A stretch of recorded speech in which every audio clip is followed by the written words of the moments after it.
नमस्कार दोस्तों। उम्मीद करता हूँ सब बहुत अच्छे होंगे। देखिएगा, यूपीएससी के साथ साथ अगर बच्चे यूपीपीसीएस देते हैं तो ज़रूरी है उन टॉपिकों को जान पाना जो एग्जाम की दृष्टि से बहुत इंपॉर्टेंट है। अगर आप देखें history, geography, economy, polity, science, environmental, UP special sciences, ये जो जितना दरिया है, इस दरिया से 150 क्वेश्चन आने वाले हैं यूपीपीसीएस में। इसी सापेक्ष में आज चर्चा करेंगे कि इकोनॉमी का वो कौन सा एरिया है जहाँ से यूपीपीसीएस में लगभग 10-15 प्रश्नों की भूमिका आप स्टैटिक पार्ट, डायनामिक पार्ट से देखने को मिल जाती है। जैसा कि आप जानते हैं कि यूपीपीसीएस की या किसी भी एग्जाम की तैयारी दो स्तर से की जाती है। एक स्तर होता है कि आपने सिलेबस को पकड़ा, 1 to 1 करके स्टार्टिंग कर दिया। लेकिन जब लास्ट मोमेंट बचता है तो उस समय हमें कंसाइज वे में, स्ट्रेटेजी फॉर्मेट में, प्लानिंग फॉर्मेट में हमें तैयारी करनी होती है। उसके लिए ज़रूरी है कुछ ऐसे एरिया को जान पाना जो एग्जाम की दृष्टि से काफ़ी महत्वपूर्ण है। तो इस तरीके से ये सीरीज जो है मैं 1 to 1 करके सारी उपलब्ध करा दूंगा कि इकोनॉमी में, ज्योग्राफी में, हिस्ट्री में, पॉलिटी में क्या क्या पढ़ें जो आप एग्जाम को आराम से क्रैक कर सकते हैं। उनके पीछे क्या कहानी है, इसके पीछे भी मैं 10 से 15 सालों के डाटा को एनालाइज करने के बाद आपके सामने इन टॉपिकों को निचोड़ रहा हूँ, जो मेरी एक तपस्या है, मेहनत है, जो मैंने आपको दिखा रहा हूँ कि अगर इन टॉपिकों को आप पढ़ लेते हैं तो ये मान के चलिएगा 90% सवाल यहीं से मिल जाएंगे आपके। ये सच है, जो थंबनेल है उसी के अनुकूल आप देखेंगे। तो जानते हैं क्या मुद्दा है। देखिएगा, अगर आप इकोनॉमी में रेडी करना चाहते हो तो इकोनॉमी, ट्रेडिशनल इकोनॉमी आजकल पूछी जाती है, जैसा कि स्टैटिक इकोनॉमी का पार्ट रहता है, लेकिन वो कहीं ना कहीं घूम के आया गया होता है। स्टैटिक पार्ट, डायनेमिक यानी ट्रेडिशनल इकोनॉमी यानी पूछी जाती है, यहाँ 10 से 12, 15 क्वेश्चन या 10 से लेकर 15 क्वेश्चनों के बीच में भूमिका रहती है। अगर हम पहले टॉपिक की बात करें तो एक टॉपिक है इंडेक्सिस जो रिपोर्ट। ये इकोनॉमी की जड़ है। देखिएगा, बहुत सारे एक साल के अंतर्गत ऐसे इंडेक्सेस जारी किए जाते हैं, चाहे वो इकोनॉमिकल एस्पेक्ट हो, चाहे किसी अन्य एस्पेक्ट में निकल के आओ। तो वहाँ से जैसे एसडीआई है, एमपीआई है, तो ये बहुत ज़रूरी है, इसको आप कंसाइज वे में चीज़ों को इकट्ठा करें। दूसरा, इकोनॉमिक टर्म्स, जो भी इकोनॉमिकल टर्म्स होती हैं वो इसलिए इंपॉर्टेंट है, क्योंकि इकोनॉमिकल टर्म्स से ज़्यादा क्वेश्चन पूछे जाते हैं, क्योंकि वो आपको डिफाइन करना होता है कि इसका मीन्स क्या होता है। दूसरा टॉपिक। तीसरा, जो नीति आयोग है, अब ये थिंक टैंक है, लगातार काम करता है इंडिया के विकास कैसे होगा, ऐसी कुछ रिपोर्ट जारी करता है। रिपोर्ट के साथ साथ कुछ ऐसे एग्रीमेंट करता है, इनिशिएटिव लेता है, इनोवेशंस करता है। तो एक साल में जो भी ऐसा कुछ हुआ है उसको कवर करें। टॉपिक नंबर 4 है गवर्नमेंट स्कीम। गवर्नमेंट स्कीम भी बहुत ज़रूरी है, जैसा कि आप जानते हैं, सेंट्रल स्कीम हो या स्टेट की स्कीम हो, उनको बहुत जरूरी है। सरकार की, केंद्र की योजना हो या राज्य की योजना हो, उसमें से उन चुनिंदा योजनाओं को जो सरकार सफलता की तरफ आगे बढ़ रही है, उसके साथ कहीं ना कहीं नए इनिशिएटिव लेके वो योजना बनाई गई है। पॉवर्टी एंड अनएम्प्लॉयमेंट, गरीबी एवं बेरोजगारी, पांचवा टॉपिक बहुत इंपॉर्टेंट है। यहाँ से आप मान के चलो कि 10 से 15 क्वेश्चन आएंगे, तो हर टॉपिक से क्वेश्चन आने वाला, ध्यान रखिएगा। एंड टॉपिक नंबर 6 में जितनी भी कमेटी है, जैसा कि इकोनॉमिक डेवलपमेंट के लिए, किसी चीज़ के लिए भी हम लोग यहाँ पर कमेटी की घोषणा करते हैं, उसकी दृष्टि से अगर देखेंगे तो काफ़ी इंपॉर्टेंट चीज़ें बन जाती हैं। तो ये भी इंपॉर्टेंट चीज़ें हैं।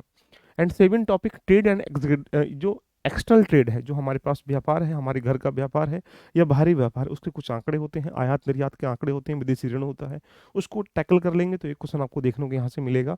और इकोनॉमिक जितनी भी अपने टर्मोलॉजी है, कुछ ऐसा जैसे कर्व क्या होता है, लाफर कर्व क्या होता है, अग्नि गुणांक क्या होता है, तो कुछ ऐसी एक्टिविटीज जो इकोनॉमिकल परफॉर्मेंस में हमें देखने को मिल जाती है, वो भी आपके दिमाग में होनी चाहिए। और टॉपिक नंबर 9 बजट, ये आत्मा है। आप इंडिया का बजट ले लें या यूपी का बजट ले लें, काफ़ी इंपॉर्टेंट है, दोनों को कवर करना है।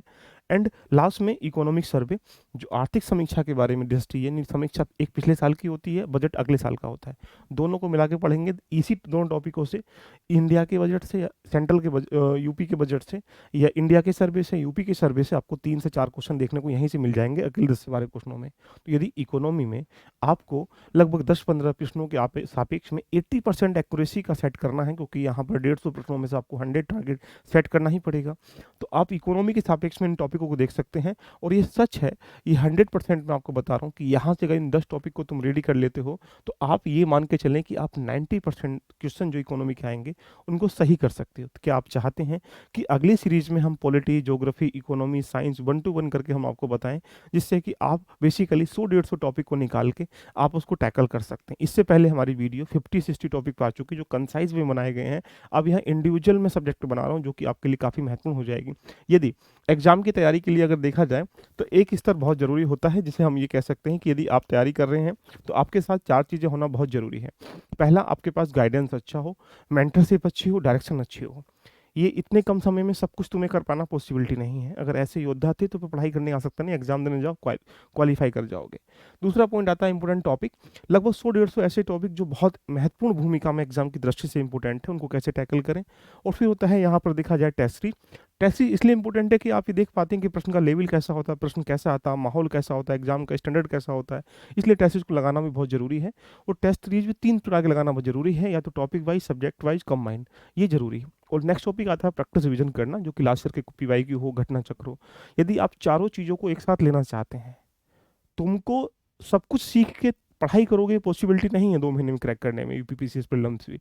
ये सब चीज़ें आपको सिर्फ और सिर्फ मिल रही हैं यहाँ पर इस बैच के साथ, जहाँ सिर्फ आपको ये अभी मिल रहा है 500 रुपीज़ में। उसके बाद इसकी फीस ये भी 1000 हो जाएगी, टैक्सेस की 1000 हो जाएगी, अलग अलग हो जाएगी। सिर्फ सिर्फ और सिर्फ 1 से 2 दिन के लिए आपको ये 500 में मिल रहा है। कहाँ मिलेगा? आपको एलबी लर्निंग एप्लीकेशन पे जाना है, ये रहा एलबी लर्निंग एप्लीकेशन। यहाँ जाने के बाद आपको यहाँ परचेस पे जाना है।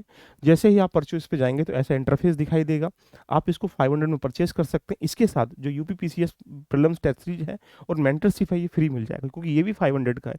तो इस 500 के साथ ये 500 में आपको फ्री ऑफ कॉस्ट दे रहा हूँ, क्योंकि ये सिर्फ एक बाउंडेशन फीस है। क्योंकि अब सोचिएगा, इमेजिन करिएगा, आपको ये सारी चारों चीज़ें मिल रही हैं। इस चारों चीज़ों की कॉस्ट क्या 500 हो सकती है? पॉसिबिलिटी नहीं है। सिर्फ एक बच्चा क्या करता है, जब इस युद्ध में कूदता है तो वहाँ भटकाव की दुनिया होती है। उसको एक प्रकार से सही करने के लिए, उसे जानने के लिए, प्रॉपर वे में रणनीति के लिए आपको एक जगह बाउंड होकर तैयारी करनी पड़ेगी। It's a part of boundation fees, जिससे कि गाइडेंस का मतलब ये है कि प्रॉपर वे में जो 100 टॉपिक है उनको पढ़ना कैसे है। अभी ये कमी है, इसको सुधारने का प्रयास करें। गूगल मीट करेंगे, इंपॉर्टेंट टॉपिक देंगे, उनकी लिस्टिंग करेंगे, एंड इसको कंसेप्ट को इसको हम क्लास लेंगे, पढ़ाएंगे। टेस्ट सीरीज में topic wise, subject wise combined test देंगे, रिवीजन में हम आपको पीवाईक्यू कराएंगे। तो यानी ये सब चीज़ आपको मिल रही है, तो देरी किस बात की है? जाइएगा। और फिर 500 में सिर्फ यूपी 15 जनवरी से बैच स्टार्ट हुआ है, कुछ अभी लेक्चर हुए हैं तो आपको मिल जाएंगे। ये रिकॉर्डिंग फॉर्म में भी लेक्चर होंगे, लाइव क्लास भी होंगे, आप इसको बार में कितनी बार भी देख सकते हैं। कोई बाउंडेशन फीस नहीं है, सब कुछ फ्री ऑफ कॉस्ट है। सिर्फ और सिर्फ एक बाउंडेशन फीस, जिससे कि बच्चा प्रॉपर वे में 2 महीने के अपेक्स में तैयारी करके अपनी जर्नी को पूरी कर सकता है। तो देरी किस बात की है? जाइएगा। और नेक्स्ट वीडियो किस विषय पर चाहते हैं, एक बार कमेंट करके जरूर बताइएगा, जिससे कि हम उस पर यूपीपीसीएस को लेकर लाते रहें। All the best, love you all of you, bye bye, take care.